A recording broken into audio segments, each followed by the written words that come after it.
माता वैष्णो देवी दरबार। भारतवर्ष को देवी देवताओं की भूमि कहा जाता है।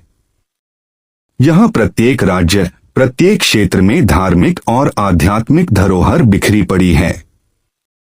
इन्हीं पावन स्थलों में से एक है माता वैष्णो देवी का दरबार, जो जम्मू कश्मीर के त्रिकुट पर्वत की गोद में बसा हुआ है।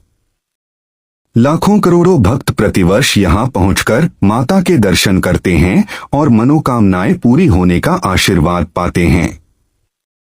दिल्ली से माता वैष्णो देवी की यात्रा अपने आप में अद्भुत अनुभव है। चाहे वह ट्रेन के सफर का आनंद हो, कटरा की घाटियों का सौंदर्य या फिर माता के दरबार तक पैदल चढ़ाई, हर पल भक्त के जीवन में भक्ति, रोमांच और ऊर्जा भर देता है। इस ब्लॉग में हम आपको दिल्ली से कटरा तक ट्रेन की यात्रा, कटरा से भवन तक दर्शन की पूरी प्रक्रिया, होटल और ठहरने की व्यवस्था, दर्शन की विशेष जानकारी, हेलीकॉप्टर सेवा, रास्ते के अन्य पर्यटन स्थल और महत्वपूर्ण यात्रा सुझाव विस्तार से बताएंगे। यह लेख इतना रोचक और जानकारीपूर्ण होगा कि पढ़ते समय लगेगा मानो आप स्वयं यात्रा कर रहे हों। 1. दिल्ली से कटरा तक का रेल मार्ग। सीधी ट्रेनें। आज के समय में दिल्ली से कटरा तक की यात्रा बेहद सुविधाजनक हो गई है। भारतीय रेलवे ने कई सीधी ट्रेनें शुरू की हैं, जो आपको सीधे नई दिल्ली रेलवे स्टेशन, हजरत निजामुद्दीन, पुरानी दिल्ली और दिल्ली सराय रोहिल्ला से श्री माता वैष्णो देवी कटरा स्टेशन तक ले जाती हैं। प्रमुख ट्रेनों में शामिल हैं श्री शक्ति एक्सप्रेस 22,461 बटा 22,462। यह ट्रेन नई दिल्ली से रात को निकलती है और सुबह सुबह कटरा पहुंचा देती है। Vaishno Devi express, Himgiri express, Malwa express और कई विशेष त्योहारों की गाड़ियां। यात्रा का समय।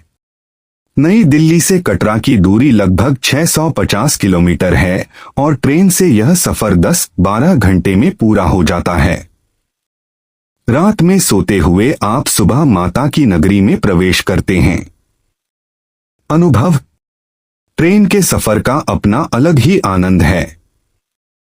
खिड़की के बाहर बदलते दृश्य, पंजाब के खेत, जम्मू की तरफ बढ़ते ही दिखने वाली पहाड़ियां, सब मिलकर मन में भक्ति और उत्साह का संचार करते हैं। बच्चे सफर का लुत्फ उठाते हैं और श्रद्धालु ट्रेन में ही जय माता दी के भजन गाने लगते हैं। 2.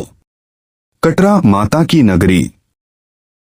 कटरा जम्मू जिला मुख्यालय से लगभग 42 किलोमीटर दूर है और समुद्र तल से 2,500 फीट की ऊंचाई पर स्थित है। यही माता वैष्णो देवी जाने का मुख्य आधार स्थल है। स्टेशन का वातावरण। जैसे ही ट्रेन कटरा स्टेशन पर रुकती है, चारों ओर जय माता दी के जयकारे गूंजते हैं। स्टेशन की बनावट अत्याधुनिक है, लेकिन वातावरण पूरी तरह भक्ति से सराबोर। ठहरने की व्यवस्था। कटरा में हर बजट के अनुसार होटल और धर्मशालाएं मिलती हैं। लग्जरी होटल 5 सितारा और 4 सितारा होटल, जहां आधुनिक सुविधाएं उपलब्ध हैं। बजट होटल धर्मशाला साधारण यात्रियों और परिवारों के लिए। श्री माता वैष्णो देवी श्राइन बोर्ड की धर्मशालाएं स्वच्छ और सस्ती। महत्वपूर्ण। यात्रा सीजन, नवरात्र, गर्मियां, सर्दियों की छुट्टियां में होटल पहले से बुक करना बहुत जरूरी है। 3. यात्रा पंजीकरण और यात्रा पर्ची। माता वैष्णो देवी के दर्शन के लिए यात्रा पंजीकरण अनिवार्य है। पंजीकरण कटरा पहुंचकर यात्रा पंजीकरण केंद्र YRC से होता है। आजकल ऑनलाइन पंजीकरण भी श्राइन बोर्ड की आधिकारिक वेबसाइट पर उपलब्ध है। पंजीकरण के बाद आपको यात्रा पर्ची, यात्रा स्लिप दी जाती है, जिसके बिना चढ़ाई शुरू नहीं कर सकते। 4. कटरा से भवन तक का मार्ग। कटरा से माता के भवन की दूरी लगभग 13-14 किलोमीटर है। पैदल यात्रा। सबसे अधिक भक्त पैदल यात्रा करते हैं। पहले 6 किलोमीटर चढ़ाई अपेक्षाकृत कठिन है। आधे रास्ते पर अर्धकुंवारी गुफा गर्भजून मंदिर आता है, जहां माता ने ध्यान लगाया था। यहां से भवन तक का सफर आसान हो जाता है। अन्य विकल्प: घोड़ा खच्चर पैदल चलने में असमर्थ भक्तों के लिए, पालकी बुजुर्गों और बच्चों के लिए, बैटरी कार अर्धकुंवारी से भवन तक, हेलीकॉप्टर सेवा कटरा से संजीछत तक, वहां से 2.5 किलोमीटर पैदल। सुविधाएं रास्ते में: साफ सुथरे विश्राम स्थल, शौचालय और पानी की व्यवस्था, भोजनालय और प्रसाद दुकानें, मेडिकल सुविधा और आपातकालीन सेवा। 5. माता वैष्णो देवी का भवन और दर्शन।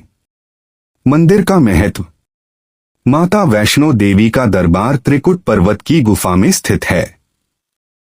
यहाँ 3 पिंडियां विराजमान हैं, महाकाली, महालक्ष्मी और महासरस्वती। इन्हीं को माता वैष्णो देवी के रूप में पूजा जाता है। दर्शन की प्रक्रिया: भवन पहुंचकर सबसे पहले आप चप्पल, बैग, मोबाइल, कैमरा जमा कराते हैं। फिर प्रवेश द्वार से कतार बनाकर गुफा के अंदर प्रवेश मिलता है। माता की पवित्र पिंडियों के दर्शन कर भक्त धन्य हो जाते हैं।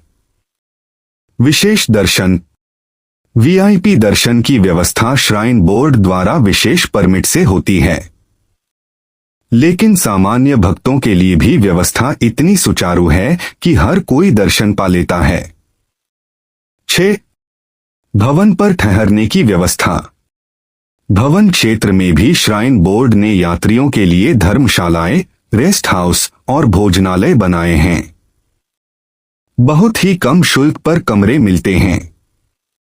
साफ सुथरा भोजन और प्रसाद उपलब्ध है। 7.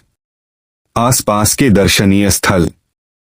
यात्रा पूरी होने के बाद आप कटरा और जम्मू के आसपास भी घूम सकते हैं। बाबा धनसार मंदिर, प्राकृतिक गुफा और झरना, पटनी टॉप बर्फीली पहाड़ियां और पिकनिक स्थल, शिवखोड़ी गुफा भगवान शिव को समर्पित गुफा मंदिर, अमर महल पैलेस जम्मू ऐतिहासिक धरोहर। 8. यात्रा के महत्वपूर्ण सुझाव। ट्रेन टिकट और होटल पहले से बुक करें। मौसम का ध्यान रखें, गर्मियों में हल्के कपड़े, सर्दियों में ऊनी कपड़े जरूरी। पैदल चढ़ाई के लिए आरामदायक जूते पहनें। रात में यात्रा सुरक्षित है, पर बच्चों और बुजुर्गों के साथ सावधानी बरतें। प्रसाद और पूजा सामग्री कटरा से ही ले लें। दर्शन के बाद प्रसाद भंडारा से प्राप्त करें। 9. अनुभव यात्रा का भावनात्मक पक्ष। जैसे ही आप कटरा से ऊपर चढ़ना शुरू करते हैं, हर जगह जय माता दी की गूंज सुनाई देती है। बच्चे, बूढ़े, महिलाएं, पुरुष, हर कोई माता के नाम पर उत्साह से भर जाता है। थकान के बावजूद ऊर्जा बनी रहती है। अर्धकुंवारी गुफा पर बैठकर लगता है मानो समय ठहर गया हो। भवन पर पहुंचकर जब माता के दर्शन होते हैं तो आंखें अपने आप नम हो जाती हैं। सारी थकान पल भर में दूर हो जाती है और दिल में सिर्फ शांति और संतोष बचता है। 10. निष्कर्ष। दिल्ली से ट्रेन द्वारा कटरा और वहां से माता वैष्णो देवी भवन तक की यात्रा केवल एक धार्मिक यात्रा नहीं, बल्कि जीवन का अनमोल अनुभव है। यहाँ हर भक्त को ऐसा लगता है मानो माता ने स्वयं उसे बुलाया है। चाहे ट्रेन का सफर हो, कटरा का वातावरण, पहाड़ों की चढ़ाई या गुफा में माता के दर्शन, हर क्षण भक्ति और शक्ति से भरा हुआ है। अगर आप भी माता वैष्णो देवी के दर्शन की योजना बना रहे हैं, तो यह यात्रा आपके जीवन को नई ऊर्जा, आस्था और विश्वास से भर देगी।